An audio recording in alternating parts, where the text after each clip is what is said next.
now traveling east on 4th Street.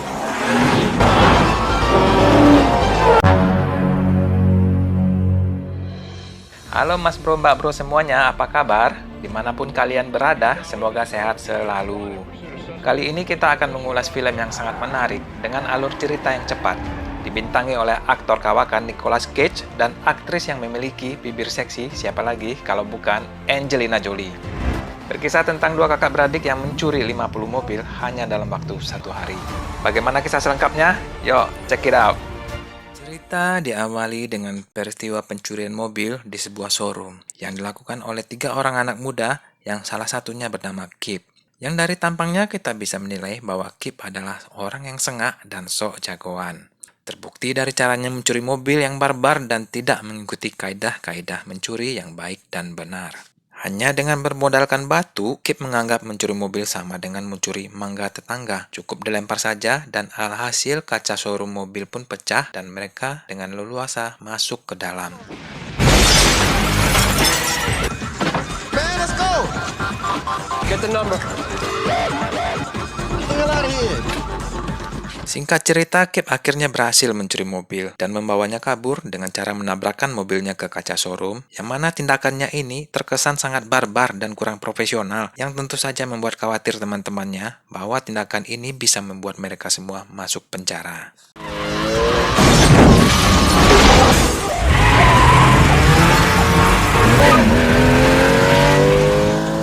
Sesampainya di lampu merah, Kip berhenti dan bersebelahan dengan sebuah mobil yang di dalamnya berisi cewek cantik dengan cowoknya.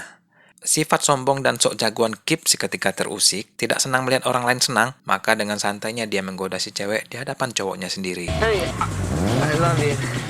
Tidak sudi harga dirinya diinjak-injak, di depan ceweknya apalagi. Si cowok langsung tancap gas dan mengejar Kip yang sudah ngacir duluan.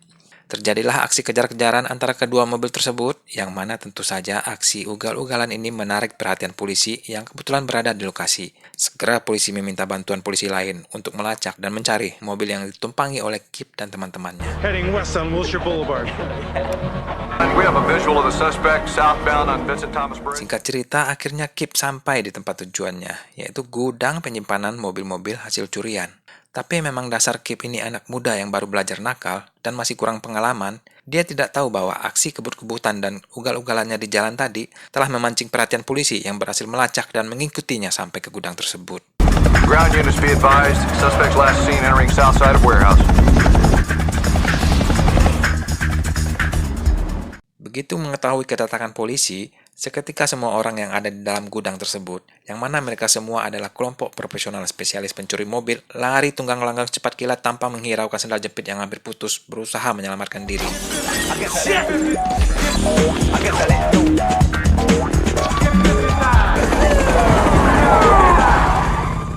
Polisi langsung masuk dan memeriksa gudang tersebut. Di antara mereka terdapat seorang detektif yang bernama Castle Beck yang khusus menangani kasus-kasus pencurian mobil. Di dalam gudang tersebut, polisi menemukan banyak mobil mewah hasil curian. Di antaranya terdapat mobil Mercedes yang terkenal sangat aman dan garansi anti maling yang hanya bisa dibuka dengan sebuah kunci asli. Tak bagaimana mereka bisa mendapatkan mobil Mercedes tersebut? Yeah, unless you get the laser cut transponder key sent directly to the USB. It's impound these cars for 1 month. I'll give a damn they belong to Tom Cruise. Polisi menduga Mercedes ini dicuri dengan menggunakan kunci asli yang hanya bisa didapat dari dealer resmi dan mulai mengusut dari mana pencuri itu bisa mendapatkan kunci tersebut. Beralih ke suatu tempat, keesokan harinya kita dipertemukan dengan Memphis Reigns yang merupakan kakak kandung dari Kip yang tadi, sedang bekerja di sebuah pom bensin dan menjalani hidup biasa-biasa saja seperti orang-orang pada umumnya. Memphis didatangi oleh sahabat lamanya yang bernama Edley Jackson, yang adalah seorang anak buah dari seorang bos besar komplotan pencuri mobil bernama Raymond Calitri. Edley Jackson memberitahukan bahwa adiknya Kip, yang juga anak buah dari si bos besar tersebut, sedang dalam masalah yang sangat serius. Karena kecerobohannya dalam bekerja, Kip telah membuat si bos rugi besar, dan dia meminta Memphis untuk segera menemui si bos besar tersebut. Tell me about Kip. New guy named Raymond Calitri. Bad. He's real bad. Sebagai kakak yang baik, tanpa pikir panjang Memphis langsung pergi menemui si bos besar tersebut. Akhirnya sampailah mereka di tempat pengolahan besi rongsokan, yang ternyata merupakan markas dari si bos itu. Ini si bos yang bernama Raymond Calitri. Dari tampangnya, Raymond adalah seorang bos yang sadis dan kejam, yang tak segan-segan untuk membunuh orang yang tidak disukainya. Raymond Calitri, Memphis Reigns. Ali tells me the best. Where's my brother?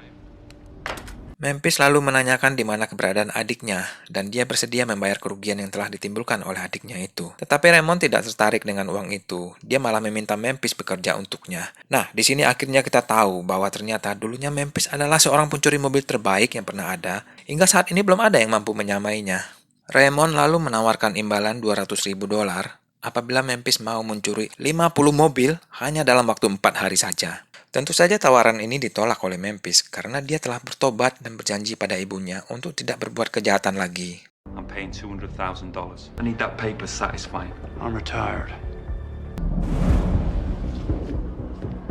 Karena kesal tawarannya ditolak, Raymond akhirnya membawa Memphis menemui adiknya. Dan betapa kagetnya dia ketika melihat Kip berada di dalam sebuah mobil yang siap untuk dihancurkan dengan sebuah alat pres yang sangat besar. Tidak sudi melihat Kip menjadi ayam geprek di dalam mobil itu, Memphis melakukan perlawanan dengan cara merebut pistol dari tangan salah satu anak buah Raymond, dan seketika terjadi aksi saling todong-menodong pistol. Memphis sadar dia tidak punya pilihan lain, dan demi menyelamatkan nyawa adiknya yang tinggal tidak seberapa itu, Memphis akhirnya menyerah dan menerima tawaran dari Raymond. Dan Raymond akhirnya melepaskan mereka berdua. 8 a.m. Friday morning. The cars are on the boat or your brother's in the coffin. Keesokan harinya, sebagai seorang anak yang berbakti kepada orang tua, Memphis pergi ke sebuah kafe menemui ibunya di mana ibunya bekerja. Dia pergi menemui ibunya untuk meminta izin pada ibunya bahwa demi menyelamatkan nyawa adiknya, dia harus melakukan pekerjaan pencurian ini sekali lagi. Pepatah mengatakan, kasih sayang ibu sepanjang jalan, kasih sayang ayah hanya sepanjang cicit cuitnya adalah benar adanya. Dengan penuh haru, sang ibu setuju usaha Memphis untuk menyelamatkan adiknya. Bagaimanapun nakalnya anak, tetaplah anak baginya. Do what it takes, Randall. Dan secara kebetulan pula di dalam kafe tersebut ada 2 orang polisi yang sedang ngopi-ngopi, melepas lelah sehabis bekerja. Melihat gelagat Memphis yang agak-agak aneh, mereka segera melapor kepada detektif Kestelbeck. Tell Castlebeck he's not going to believe who just walked into the Quality Cafe. Dan benar saja, begitu keluar dari kafe, detektif Kestelbeck bersama rekannya sudah menunggu Memphis di luar. Dari perbincangan mereka, kita akhirnya tahu bahwa ternyata 6 tahun lalu, Memphis pernah berurusan dengan detektif Kestelbeck untuk sebuah kasus pencurian mobil yang diberi nama Eleanor. Dia penasaran karena tidak berhasil menangkap Memphis pada waktu itu. Detektif Kestelbeck curiga Memphis terlibat kasus pencurian 13 mobil yang disitanya beberapa hari lalu. Tapi karena tidak ada bukti, dia membiarkan Memphis pergi begitu saja. This feels like Randall Reigns. I don't know what you boys are looking for, but I just got back. I don't know, I'll tell you that. That's gonna suck. Beralih ke Memphis untuk menyiapkan rencana besarnya mencuri 50 mobil dalam waktu yang tinggal 3 hari lagi, ia sadar tidak akan bisa melakukannya sendirian. Oleh sebab itu, dia mulai mengumpulkan para preman-preman pensiun, yang mana mereka semua adalah teman-temannya pada waktu dulu. Yang pertama adalah Otto, seorang kakek tua yang sudah mulai menikmati waktu senja, dengan membuka usaha bengkel miliknya sendiri. How many cars? You have a great life now. I don't want to upset that. How many in your crew? Yang kedua adalah Donnie, seorang pria kulit hitam yang gemuk yang kini bekerja menjadi instruktur di sekolah mengemudi mobil yang kelihatannya tidak menyukai pekerjaannya yang sekarang. You can't negotiate terms. Memphis! Hey, how are you? Donnie. Yang ketiga Spinks, sekarang bekerja sebagai petugas kamar mayat yang mana dia sama sekali tidak pernah bicara sehingga dianggap bisu oleh teman-teman kerjanya. Sphinx, is that you? Dan yang terakhir adalah Sway, seorang cewek cantik yang bekerja di 2 tempat, kalau siang jadi montir, kalau malam jadi pelayan bar. I got 2 jobs. I'd love to help Kip, but I'm not into the life anymore. It's 50 ladies in 24 hours, $200,000. Setelah keluar dari bar tempat Sway bekerja, Memphis dihadang oleh kelompok Johnny B. Untuk kita ketahui, kelompok Johnny juga adalah geng spesialis pencuri mobil. Sebelumnya gengnya lah yang ditunjuk oleh Raymond untuk mencuri 50 mobil tersebut. Karena kehadiran Memphis, Raymond membatalkan pekerjaan untuk Johnny. Sakit hati karena ditikung oleh Memphis, Johnny dan gengnya menghajar Memphis. Namun tiba-tiba...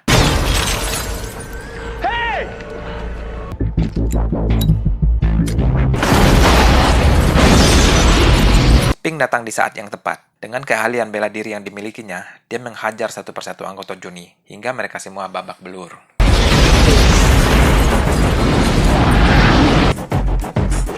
Thanks. Singkat cerita, Memphis bersama Otto dan Pink mulai menyusun rencana pencurian mobil besar-besaran mereka. Dan pada saat yang bersamaan, Kip datang dengan teman-temannya dengan maksud untuk menawarkan bantuan. Tapi Memphis menolak dan sempat terjadi cekcok antara kedua kakak beradik tersebut. Otto lalu membujuk Memphis untuk menerima kehadiran mereka karena sebenarnya mereka masih kekurangan tenaga untuk melakukan misi yang gila ini. Dan Memphis pun akhirnya menerima kehadiran Kip dan teman-temannya. How can we do it without him?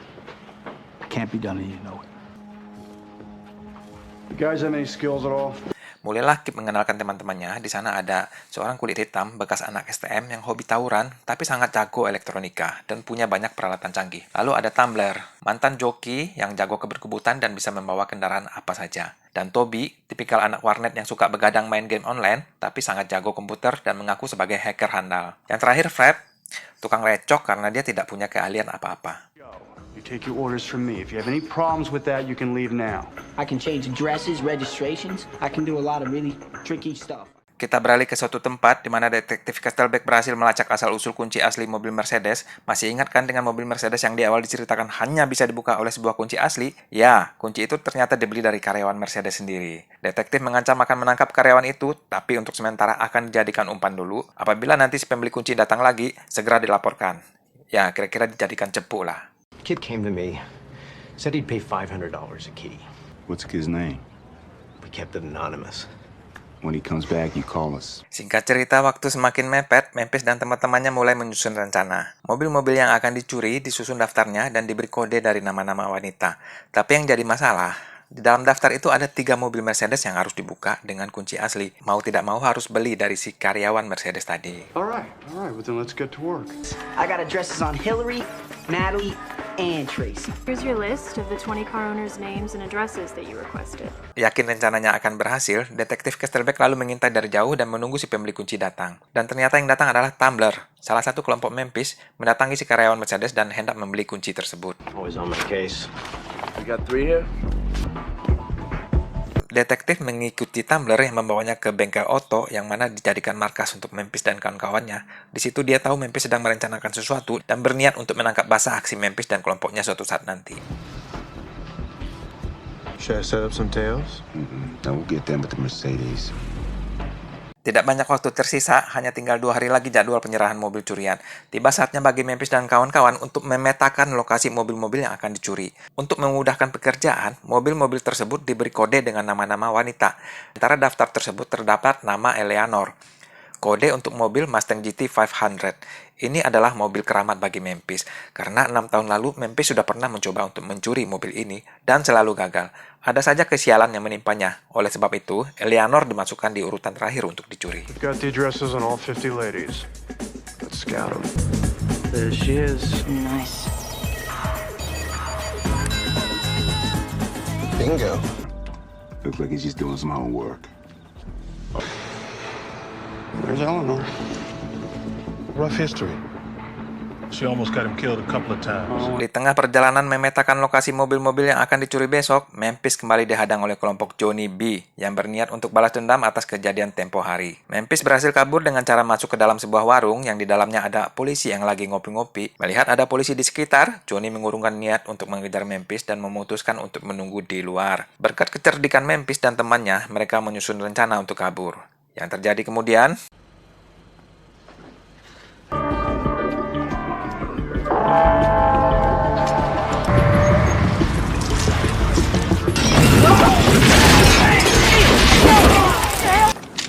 Guys got permits for these weapons? Singkat cerita, waktu penyerahan mobil semakin dekat, aksi pencurian mobil besar-besaran harus segera dimulai. Segala persiapan dilakukan agar aksi berjalan mulus tanpa hambatan. 12 jam sebelum jadwal pengiriman mobil, terlihat Memphis dan kawan-kawannya berkumpul untuk terakhir kalinya, dan kemudian berpencar mencari target masing-masing.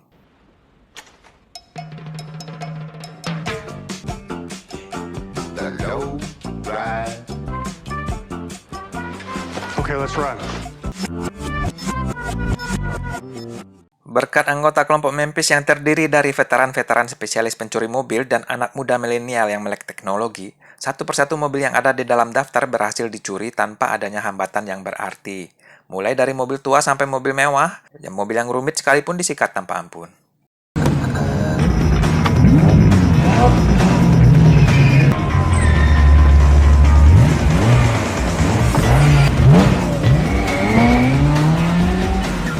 Sementara itu, di suatu tempat detektif Castlebeck yang telah memperoleh informasi mobil Mercedes yang akan dicuri, dengan setia menunggu kedatangan Memphis di salah satu lokasi target mobil yang akan dicuri oleh Memphis. Akhirnya, kesabaran Castlebeck menunggu membuahkan hasil.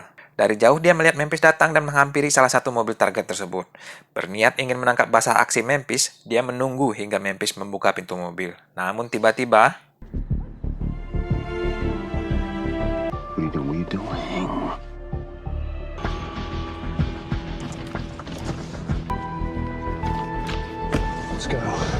untuk menghindari kejadian yang tidak diinginkan, Memphis segera memberitahu ke seluruh teman-temannya yang lain untuk menjauh sementara dari lokasi mobil yang sudah ditarget, terutama mobil-mobil Mercedes.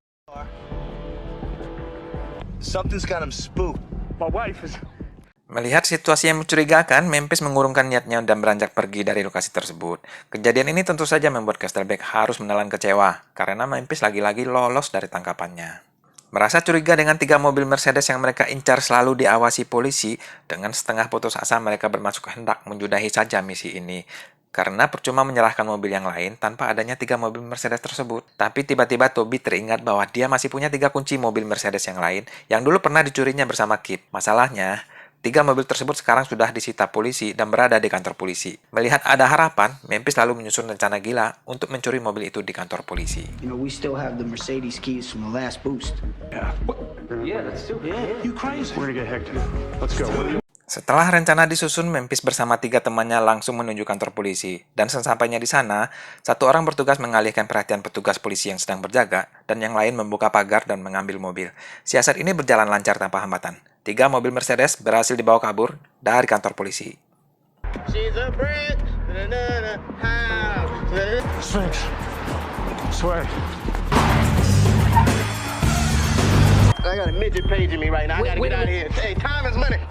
Sementara itu, di tempat lain, detektif Castlebeck yang kesal karena lagi-lagi gagal menangkap Memphis dengan menggunakan mobil Mercedes itu sebagai umpan. Namun, tiba-tiba dia teringat dengan pecahan kaca lampu ultraviolet di lokasi gedung mobil curian yang pernah digerebek di awal cerita tadi, dan dengan segera si detektif bersama rekannya meluncur ke gudang tersebut. Dan ternyata benar, di lokasi ditemukan tulisan di dinding yang memuat daftar mobil yang hendak dicuri. Yang mana tulisan tersebut hanya bisa dibaca dengan menggunakan lampu ultraviolet. Setelah mempelajari daftar-daftar mobil tersebut, si detektif dengan mantap menjatuhkan pilihan untuk mengawasi mobil Mustang GT 500 yang diberi kode Eleanor untuk jadikan umpan selanjutnya. Kenapa? Karena dia tahu di masa lalu Memphis selalu ingin mencuri mobil itu. I tell you what, let's concentrate on the rarest ones and let's just hope for some luck. Right here, 67 Shelby Mustang. Can't but a few of these in town. Lalu kita beralih ke tempat lain di mana kita kembali dibawa ke Memphis dan komplotannya. Hanya tersisa 3 jam lagi waktu untuk pengiriman mobil. Masih ada 2 mobil lagi yang belum dicuri, yang mana salah satunya dilakukan oleh Kip, Toby, dan Tumbler. Namun malang bagi mereka ketika hendak menjalankan aksinya, mereka ketahuan oleh pemilik mobil. Dan dalam usahanya untuk kabur, mereka dicegat oleh mobil patroli dan terjadilah aksi kejar-kejaran. Dan tiba-tiba, Pursuit of stolen Cadillac SUV traveling west on Murray.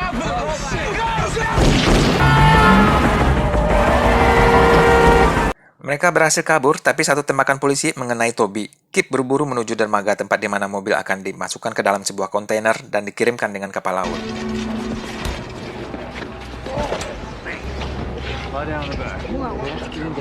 Memphis dan komplotannya bekerja semalam suntuk. Ketika pagi menjelang 1 jam sebelum deadline, masih tersisa 1 mobil lagi yang belum curi, yaitu Eleanor. Cukup mudah bagi Memphis untuk mencongkel pintu dan menyalakan mesin Mustang GT 500 ini, tapi tidak untuk membawanya pulang karena bagaimanapun ini adalah Eleanor, si mobil keramat.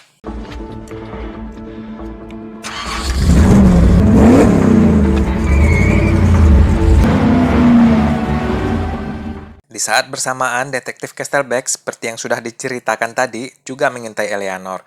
Melihat Memphis membawa kabur Eleanor, tanpa pikir panjang, si detektif langsung tancap gas, berusaha menangkap Memphis. Baginya Memphis adalah musuh bebuyutan selama karirnya di kepolisian, jadi apapun harus dilakukan demi menangkap Memphis.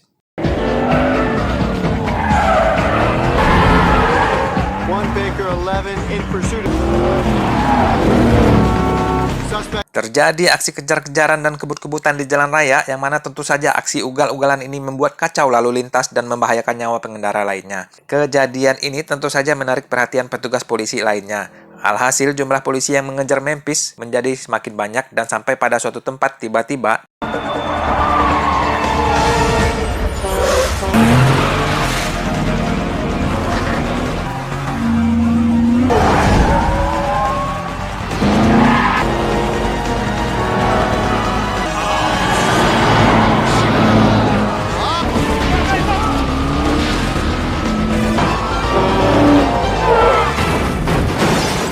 Memphis berhasil melewati rintangan demi rintangan, tetapi usaha pelariannya masih belum berakhir.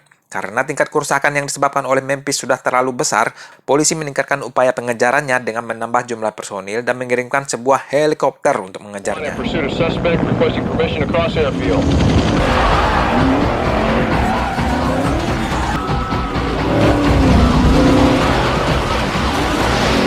Pengejaran itu akhirnya membawa Memphis melintasi sebuah terowongan dan saluran lurus bebas hambatan, dan pada saat-saat genting tersebut Memphis melihat peluang dan langsung menekan tombol NOS Mustang GT 500. Untuk diketahui, NOS adalah senyawa nitrogen yang dapat menambah kecepatan mobil menjadi jauh lebih kencang daripada semestinya. Berkat NOS yang ada pada mobil tersebut, Memphis untuk sementara berhasil kabur dari kejaran polisi. Suspect has increased speed to 120. Do not lose him.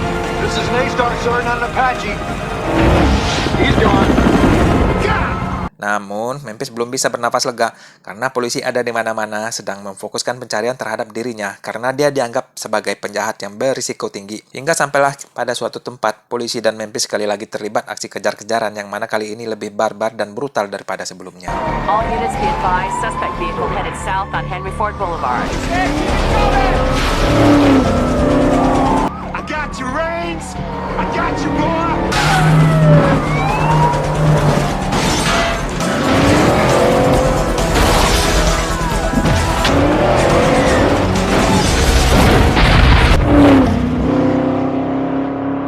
Pelarian yang luar biasa melelahkan dan menimbulkan kerusakan yang cukup besar itu telah menuntun Memphis melewati sebuah jembatan.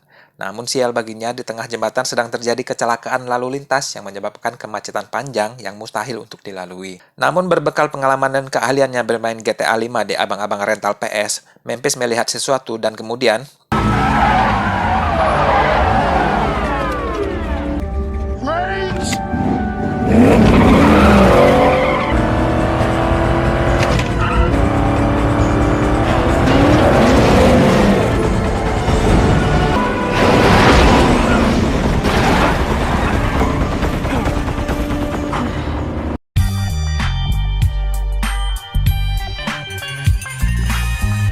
sementara itu di suatu tempat, Raymond si bos besar sedang menunggu kedatangan Memphis membawa satu mobil lagi seperti yang telah dijanjikan.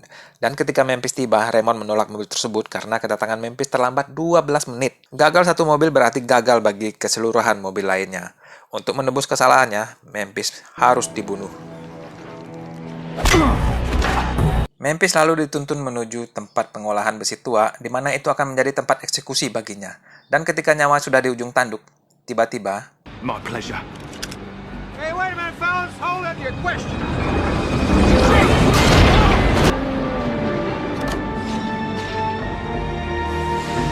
setelah berhasil lolos dari percobaan untuk membunuh dirinya, Memphis mencari Raymond untuk membalas dendam atas perbuatannya tanpa banyak bacot langsung. Hey. Kid to do your dirty. My kid me.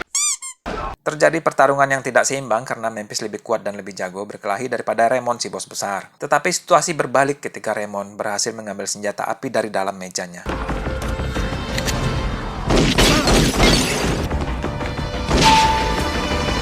Sementara itu, di saat yang bersamaan, detektif Castlebeck sudah mendapatkan informasi yang mengantarkannya ke markas Raymond. Setibanya di markas Raymond, detektif mendengar suara tembakan dari dalam, yang membuat insting Castlebeck sebagai detektif polisi yang sudah terlatih selama bertahun-tahun, mengatakan bahwa sedang terjadi sesuatu yang tidak baik-baik saja, dan memaksanya mencabut senjata dan bersiap menghadapi bahaya yang bisa saja datang sewaktu-waktu. Tanpa rasa takut dan dengan kewaspadaan yang tinggi, Castlebeck bersama rekannya merengsek masuk ke dalam markas Raymond dan mencari sumber keributan. Namun sial bagi Castlebeck, sesuatu membuat posisinya diketahui oleh Raymond dan Raymond malah berbalik memburunya.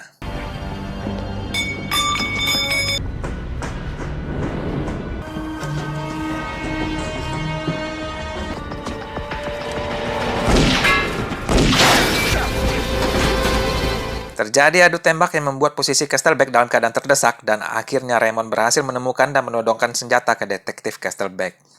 Berada pada situasi genting, Castlebeck mengatakan bahwa dirinya adalah seorang polisi dan jika Raymond berani membunuhnya, maka dia akan mendapatkan masalah yang besar. Namun Raymond bukanlah penjahat kelas teri yang bisa ditakut-takutin begitu saja. Dia tetap ingin membunuh Castlebeck karena telah berani mencampuri urusannya. 21 gun salute and the stars and stripes draped all over you. The greatest day of your life. Sementara itu Memphis berhasil keluar dari tempat persembunyiannya dan seketika dia melihat situasi genting yang terjadi di antara mereka, maka tiba-tiba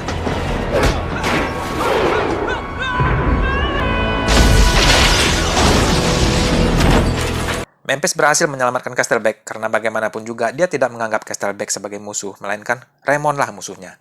Setelah menyingkirkan Raymond, Memphis mengangkat kedua tangannya, tanda menyerah dan bersedia untuk ditangkap oleh Castlebeck. Merasa berhutang nyawa kepada Memphis yang telah menyelamatkan hidupnya, Castlebeck tidak tega menangkap Memphis karena akhirnya dia mengerti Memphis melakukan ini semua karena kasih sayang seorang kakak kepada adiknya. Detektif Castlebeck melepasnya dan memintanya segera pergi dari TKP, yang mana nantinya dia akan membereskan dan menutupi keterlibatan Memphis di kejadian ini. Go, Randall, before I change my mind. Go. At Pier 14. You might want to check it out. Singkat cerita, terlihat Memphis sedang kongko-kongko bersama temannya dalam situasi yang berbeda dari sebelumnya, di mana mereka kini telah hidup normal seperti orang lain pada umumnya. Spink ternyata bukan orang bisu, dan dia berbicara untuk pertama kalinya. Sebagai adik yang baik dan telah diselamatkan hidupnya oleh Memphis, Kip memberikan hadiah istimewa untuk kakaknya, yaitu Eleanor. To present. What? How about that? What? I'm blown away. You bought me a car.